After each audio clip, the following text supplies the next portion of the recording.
This week it's a twofer. I'm going to take a closer look at both the case back press and the case back opener that I featured a few weeks ago in the Big Red Tools video, and we're going to actually see them in action as we remove and replace a notoriously difficult snap case back on this Gucci watch. Stick around. Hi. A few weeks ago, I did the Big Red Tools comparison from between Amazon and AliExpress. Seemed to be a pretty popular video, and one of the repeated questions that I got following that was, could we have a look at these tools in a little bit more detail? But most of all, could we have a look at them in action? So I figured I had to replace the battery on this Gucci quartz watch anyway, so that would be a good way to show you these in action, because this watch, the last time it was serviced, the last time it had a new battery, I had to send out to a jeweler because I cannot for the life of me, or could not, get this case back off. It is incredibly tight. It has the we're going to say the narrowest of gaps, but there is no gap at all, and there's no notch or indent or anything that will give you purchase for a case back opener. I honestly think that this was constructed with the design in mind that if you ever want to do anything with it, you have to take it to a Gucci dealer or a jeweler. Anyway, so given that in the past I have failed miserably to get this back off, let's see how these tools do. We'll take a little look at the press first. As I mentioned in the previous video, this is the version that has the solid base. It is solid steel. The supports are steel. It is very well made, very solid. Not a lot of play in the central column, and most importantly of all, that central column lines up and is dead centered with the lower die. So that makes replacing case backs and pressing crystals a much easier and safer operation. Comes with a huge range of dies, all the way from pocket watches down to, I honestly don't know. I doubt I've ever seen a wristwatch that small, although I guess for some of the smaller ladies' watches, or actually for the case back press, that will be useful. But a very wide range of nylon dies, which are compatible with just about any of those die sets that I think you'll find on Amazon. Also comes with these two metal plates, which I wouldn't use on a watch, not if you want it to last anyway. But if you're ever needing to press together something more solid, something metal, then that will do it for you. I have used it with the watch hand press that I had back there, that I removed the central support on that, and I have actually used these to replace that central support because it's a very tight press fit instead of being threaded. So this actually worked really well to do that. So that's the press in a nutshell. As I say, both case back and crystal press works well for both. The other item we're going to take a look at is this case back opener. Again, this is a really nicely, solidly built piece of kit. Everything is steel. All the screws, the supports, all steel. I think the central column may be aluminum, but that's about it. There is a nylon support on this side that supports the edge of the watch case. And then on this side, you have a range of dies that can fit in there. Now, when you're looking at these dies, be very careful picking the one that is best suited to your particular watch back. They are pretty sharp. So this particular die that I'm going to use for this watch, it's flat on one side and curved on the other. So you want to have it turned so that the flat edge is going to be resting on the case itself, and the curved bit is going to slide under the case back and hopefully pop that off. So make sure that's in the right way round. You just simply push that central column down and insert the die, and there you have it. What I would always do, and this is a very soft rubberized support, so probably wouldn't do any damage to a crystal, but I'm still going to put a soft piece of cloth on there and then pop the watch on that. So when you insert the watch, make sure you insert it so the crown is facing the die. There's a recess in the die that will accommodate pretty much any size of crown. And then as you start to tighten it up, you want to make sure that the die is oriented so that the groove in there will accept the watch case. And then it's a matter of watching really carefully on this side where this bit is going to end up impacting the case itself.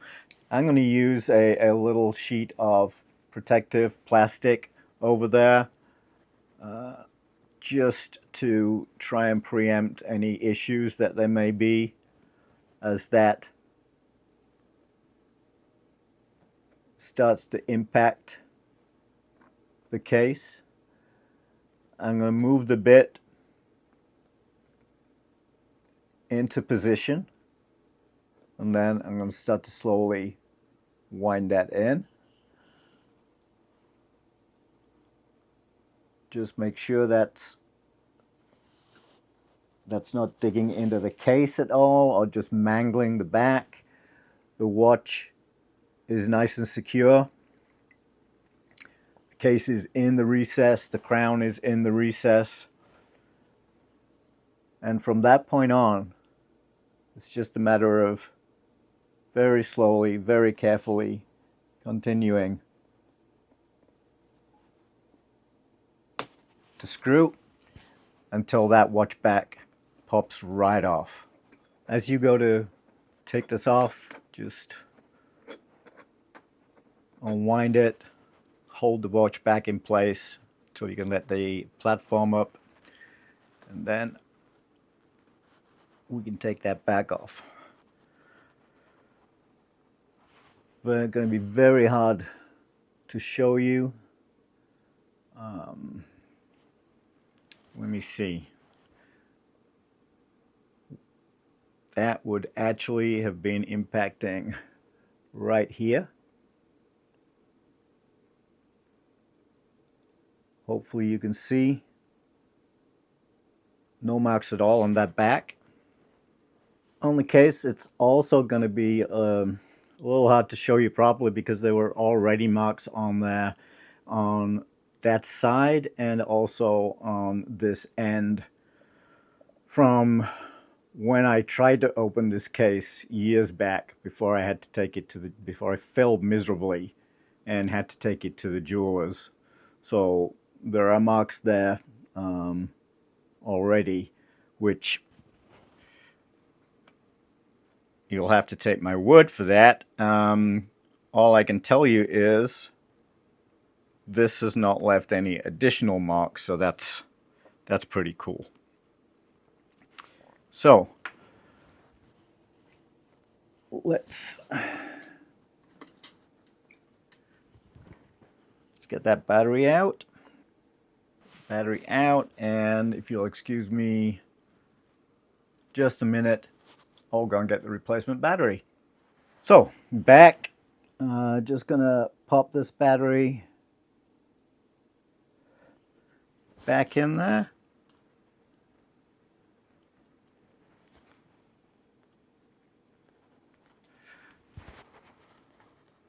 Be happy to see those of you who commented last time, I am actually using non-metallic tweezers this time. That was certainly a rookie mistake. Okay, I do want to get the crown, the emblem on this as straight as possible up and down.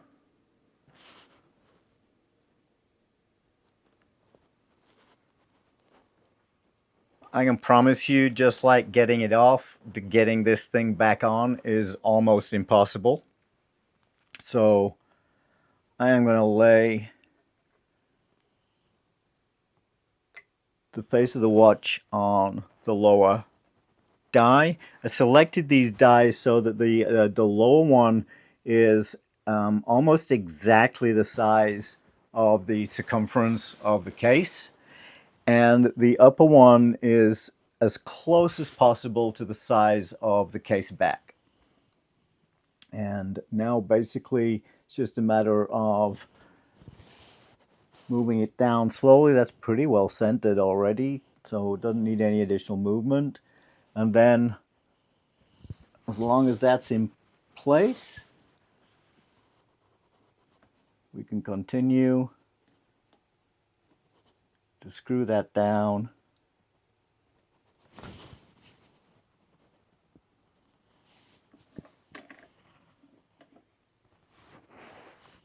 No click yet.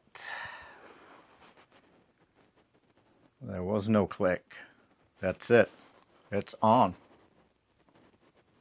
That is on. Again, no marks on the face or the back. And that's it. So,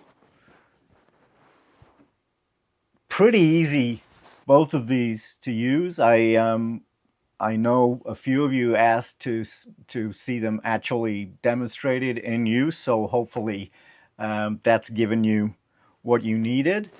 Again, both of these I would not be without. I think they were a good purchase, especially at the price. If you want to use my links to buy these, I do earn a small commission from Amazon affiliates, but at no extra cost to you. I do recommend that you are careful which links you click on. If you click on my links, they should take you to exactly the product I purchased.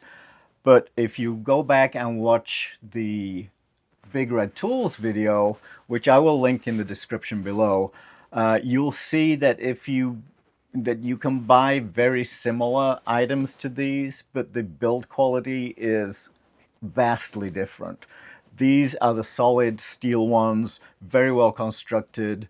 So you want to make sure that you get these exact models. Well, that's it for this week. Hope you enjoyed the little product review and demonstration. I will work my way through the rest of that Big Red Tools video and give you some more in-depth reviews and demos of each of the products that we looked at in there. For now, if you've enjoyed this content and you'd like to see more product reviews, watch repairs, tool reviews, vintage tools, watch collection, please subscribe, like. I'm chasing the 1,000 subscribers, so if any of you watching this have not yet subscribed, please do so, because when I hit 1,000, I'm going to do another giveaway. And I've got a nice little giveaway sorted out for anyone who's serious about this hobby. So if you've not subscribed, please do so, and let's get there by next week, hopefully. In the meantime, check out the links below. I have actually put some work into curating a couple of lists on my Amazon storefront, and one of them is just a kind of a general watch repair tools list. And on that are all the tools that I own, all the tools that I have purchased and tried out and maybe sent back, are the ones that are on my wish list. So anything that I've ever purchased that I hated, that you've seen a bad review for, those will not make it onto the list, I promise you. What's on there is stuff that I own or that I want. If you want something a little more specific, I have a curated list of what's on my bench. So these are the tools which I have purchased and which I am using on pretty much a daily basis. So that will save you having to kind of troll through videos and look for product reviews and look for the links there. You'll be able to find them all in one place. So hopefully that's useful to you, and until next time, goodbye.